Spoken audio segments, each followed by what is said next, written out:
this video, I'm going to show you the only smart money concept you really need in order to spot manipulation maneuvers in the market and make great trades with it.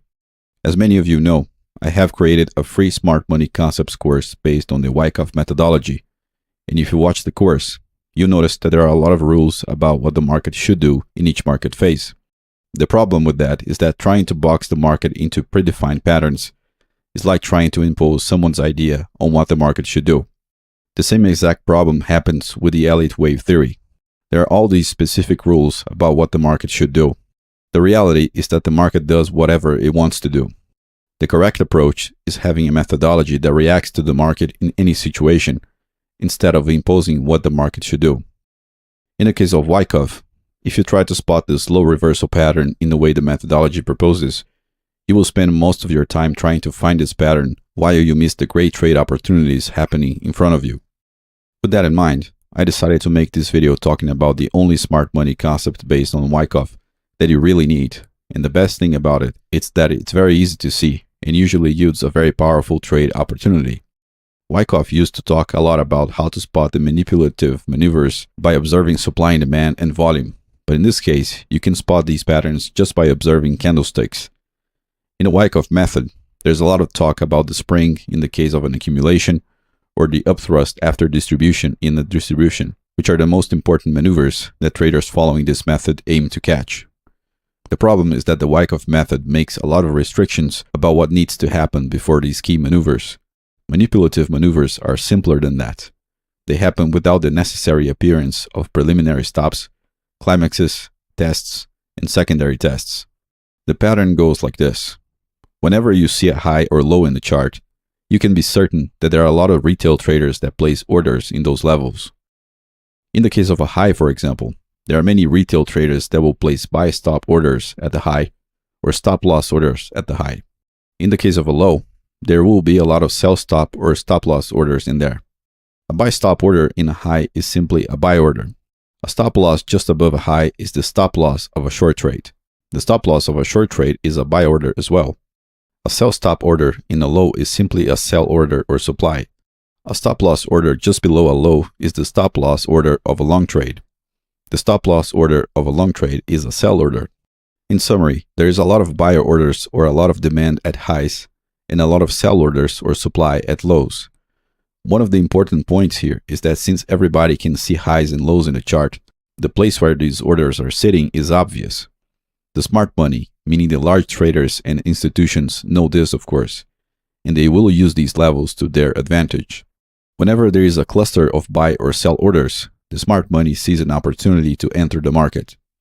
That's the case because in these clusters of orders, there is the opportunity to enter massive orders in a short price range. These clusters of orders are often called liquidity pools. The smart money intentionally triggers the orders in these liquidity pools by making price reach these levels. They can do that since they have the power to move the market in certain situations. When price hits those levels, the retail traders' orders are triggered. For example, if a lot of buy orders are triggered at a high, it means that there is the opportunity for someone to be on the counterpart of that. That's where the smart money enters the market selling aggressively. The same happens in the case of a low, of course. When a lot of sell orders are triggered at a low, there is the opportunity for someone to be on the counterpart of that. That's where the smart money enters the market buying aggressively. The point here is that you can see when the smart money is intentionally triggering these orders and then entering on the opposite side of the market. And all you need to do is to observe the candlesticks themselves. Let's take the example of a high first.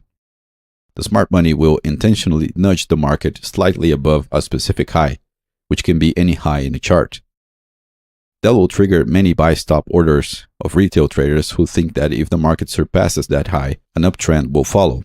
And it also triggers the stop-loss orders of retail traders who were using that high as a protective stop. The key here is to understand that once that high is triggered, there is a lot of demand in a very narrow price range. At this point, the smart money must be powerful enough to absorb all this demand by selling aggressively. When they absorb all the demand by selling aggressively, they make that candlestick close below the high in question. The maneuver here is half complete. The smart money is already positioned in the right side of the market, and the retail traders are frustrated and ready to attempt to recover their losses. So they will start to sell now, which is exactly what the smart money wants them to do in order to drive their massive short positions in the right direction. You can spot all of that by observing a prominent upper shadow in a candlestick that pierces a previous high. You don't need anything else. No need for the identification of preliminary stops, climaxes, tests, and secondary tests. By the way, this manipulation pattern occurs in all markets and all time frames. Notice also that it seems like nothing important is happening here. That's one of the reasons why the smart money looks for deep liquidity pools. They want to enter the market aggressively without grabbing too much attention. Even though the candlestick ranges can be narrow, the number of orders can be large. In this current candle, it's clear that the upper shadow implies the aggressive entrance of supply after price surpassed the major high highlighted by the black line. In this next image, we can see that price starts to go down after the alleged manipulation, and at the current candle, something interesting happens. Another prominent upper shadow that touches the major high level. This market still had some momentum to the upside, and retail traders attempt to go higher. When the price reaches the liquidity pool level, the aggressive selling starts again. Eventually, all the retail demand is absorbed, and a downtrend begins, as you can see in this chart.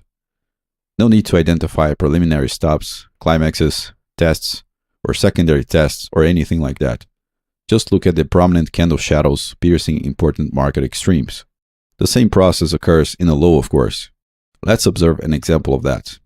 In this chart, we see price piercing a previous low, which seems to be important in relative terms. The important thing here is noticing that the candlestick that pierces the low has a prominent lower shadow. That's the smart money signature. That's how you can tell they nudged the market to the downside in order to induce retail traders to go short, just so they could absorb that supply and enter long positions.